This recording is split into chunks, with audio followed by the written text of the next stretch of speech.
Okay, hi guys, welcome back to the channel. So today I'm going to be reading Halloween Reddit stories. So they're gonna be scary stories. And I'm reading this off of Reddit. So let's just get into it.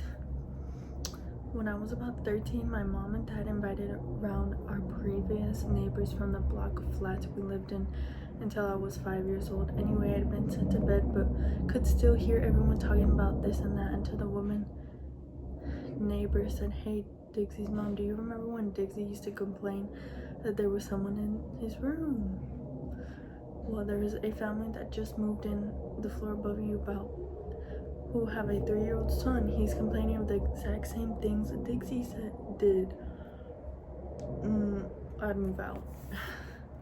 This creeped me out. I had no recollection of any of this, so the next day I asked my mom. Her first reaction was, you don't remember?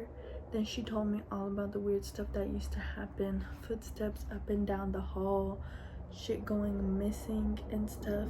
She said the final thing to happen was when she was listening to a record one day and it started to slow down like someone was holding a finger gently on the platter till it finally came to stop.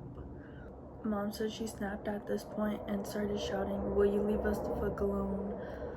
As soon as she said this, the record went straight back to playing normally and we never experienced anything again. Hold on guys, I don't know what the fuck they're doing. I'm quite skeptical of such stories, but I believe my mom. Strangest things I have found out about it from someone else 10 years later experiencing something similar. That is so scary. I feel like if that happened to me, I probably want to move out, honestly. Okay, on to the next story. This is 100% true, even though most people I tell this to in real life don't believe me. That's how you know it's gonna be scary. When I was really little, my parents would let me stay up late on the weekends and watch TV until I fell asleep. I really loved these times and I would stay up later than anybody else just because I could. Well, one night I was almost asleep on the couch when I heard a noise on our front porch. It was the sound of an old-fashioned porch swing moving back and forth. I was a little scared, so I crept toward the bay windows of my living room and peeked towards the porch. Sitting on my front porch was an older woman, probably in her 50s, wearing nothing but a nightgown covered in blood, holding a huge kitchen knife. Immediately and ran screaming into my parents' room, but was too terrified to form words. My parents saw that I was upset when I finally was able to tell them what I saw. My dad got really angry and told me that it was just a dream and to go back to bed. I refused and kept crying and screaming until he had enough and snatched my arm and dragged me towards the front door to prove there was nothing there. I kicked and screamed all the way trying to make him stop, but he kept pulling me. Finally, we got to the door. He unlocked it, swung it open, said, "See, there's nothing there." To this day, I've never seen the fear of shock that was on his face when that woman turned and stared at both of us and slowly stood up with the knife. My dad slammed the door shut and got my mom to call the police while he went and got his gun. He went back to the door with a 12 gauge and cracked the door enough to stick the barrel out. He asked her what she was doing and she said somebody killed my husband, but it wasn't me.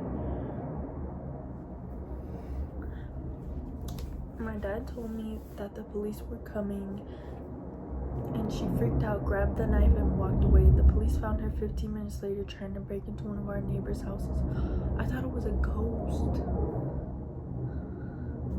I never slept in the living room again. I don't think I would either, honestly, to be fair. Edit. I just talked to my mom and she said that they never really found out the whole story, but apparently she was crazy and off her medication. Her and her husband got into a fight and she tried to attack him with the knife but didn't seriously hurt him. When he got her out of the house, she cut herself with a knife, either trying to commit suicide or make it look like her husband did it. The police never talked to us about it, so that's just what they heard from the woman's neighbors. Oh my gosh, that is scary. Okay, on to the next story. My university was bisected by a big lake with a bridge going across it with an island gazebo in the middle. One night I was walking down the side of the lake about to cross the bridge to a dorm.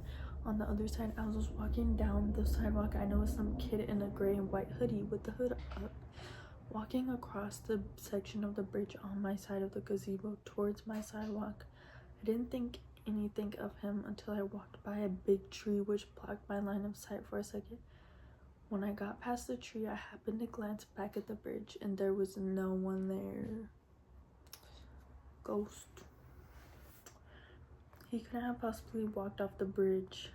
He would have to go right by me.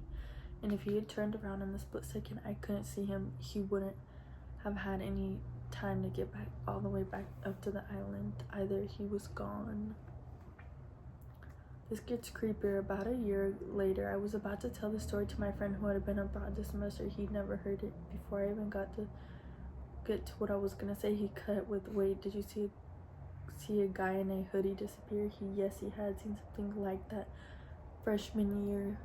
Weird. I hated walking across that bridge alone from there on out. It seems like it was haunted or something. Because why would that happen? Two people seeing the same guy. Weird. Okay, hold on. Look at my makeup. Everybody's been attacking me about my overlined lips and I don't care. A little bit, but not really. Okay, on to the next one. I'll do like a long one.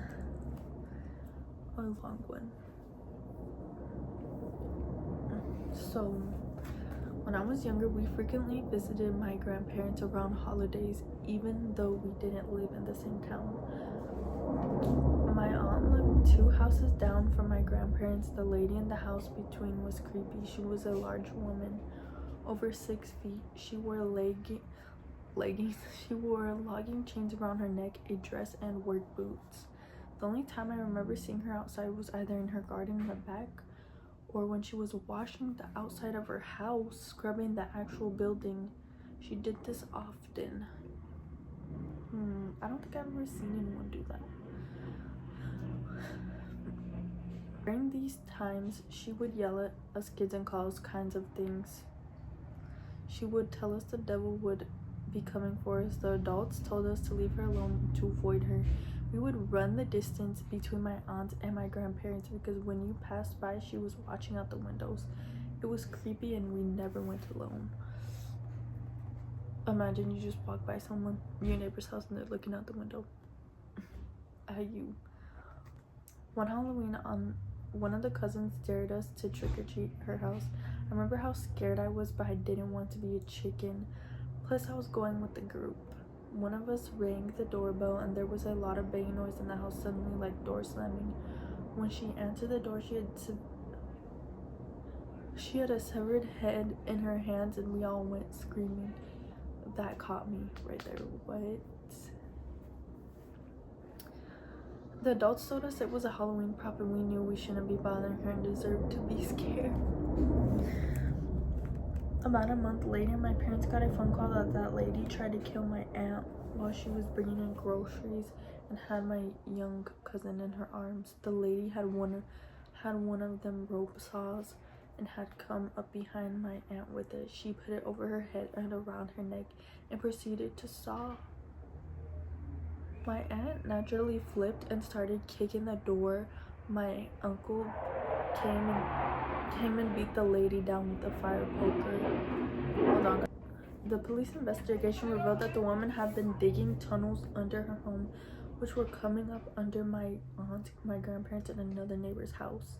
She'd been bringing the dirt up and putting it in raising beds of the gardens. She also had a shrine of some sort of underground, which had a few severed heads around it. Oh, that's scary. Okay, one more story because I'm hitting 12 minutes and I don't want to bore you guys, so let's do this. Firstly, my wife is also a Redditor and has been severely traumatized by our recent experience. She does not like to talk about this, so to prevent anyone from sending her messages, this is a throwaway account. So my wife and I buy our first home in February of 2010. We immediately fell in love with it as soon as we laid eyes on it. It had everything we wanted, plus a few extras. For the first month, everything was great. Lots of paintings and decorations, getting it the way we wanted. Then weird things started to randomly happen. First, it was small things like things upstairs being moved, put in a completely different rooms. I chalked it up to my wife just forgetting to put things back where they belonged. The house also started to creak pretty loud. This is a fairly new house, so I just figured it was probably just settling, and most new houses tend to do. One day, my wife and I were preparing dinner in the kitchen. Our stairs sit right next to the kitchen entrance, so any noises upstairs were clearly audible in the kitchen. I turned off the water at the sink, and as soon as I did, we heard a cough. We have no kids and no one was visiting. The windows were all shut. The television was not on. This sent the coldest chill down my spine, and I could feel the blood running out of my face. I looked at my wife, and she too had gone pale, had this look of absolute fear. Someone was in our house and they were upstairs. I quickly grabbed the sharpest knife I could find, and my wife called the police. I walked to the bottom of the stairs and stood silently and heard a loud /pop creak, just like the ones I always heard at the house. Heard the house make. My hands were shaking. My wife was whispering to the 911 operator, telling what we think there may be a robber in the home. The police arrived in minutes. Thankfully, they had been patrolling nearby. The officer walks by slowly up the stairs, gun drawn, and he calls out, "This is police. Is anyone upstairs?" No response. I'm right behind him, walking up the stairs. We look into the first bedroom and closet, empty. No one in the half bath either. Last room is my office where I have my PC, computer. No one in the room or closet. I felt tension ease away, and I felt like a complete toll making this officer search the house only to find nothing. We turned to walk out the living room, and right above us, creak. I just shit. In my closet, there is an attic access. The officer pulls the steps down and again calls out, "Is there anyone up there? This is the police." No response. He turns on his flashlight and peeks his head up. He finds a man in his 40s kneeling there in the attic, looking dead at him, gun drawn. He tells the man to come out and put his hands behind his head. They arrest the man. He didn't say a word the whole time and would not look at anyone in the eye. He was scruffy looking, had dirty clothes on. Me and my wife were freaking out. I don't think either of us have fully gotten over it. After questioning the man in the police station, we found out that he was a homeless man who found refuge still in the market. He said the doors were unlocked, so we stayed there. Apparently a realtor must have forgotten to lock the door after showing someone the house. He said that when people would come to the house, he would hide in the second floor attic. We bought the house. This guy was living in it for a whole month without us even knowing. It really freaks me out thinking of that. That reminds me of that one movie where they go and hide in the attics, and it's I don't know what it's called, but it's where they hide in the attics and live up there because they're homeless and stuff. So I feel like that's actually really common. Probably, well, not that common, but I feel like it's a common thing that has happened to people, or people, they don't know it's happening to them, I mean. But yeah, guys, okay, that's all the stories I'm gonna be telling today. Let me know if you guys like this video. Go ahead, comment, and subscribe. Thank you so much for watching this video. Also, look at my dog. He's so cute. Thanks, bye.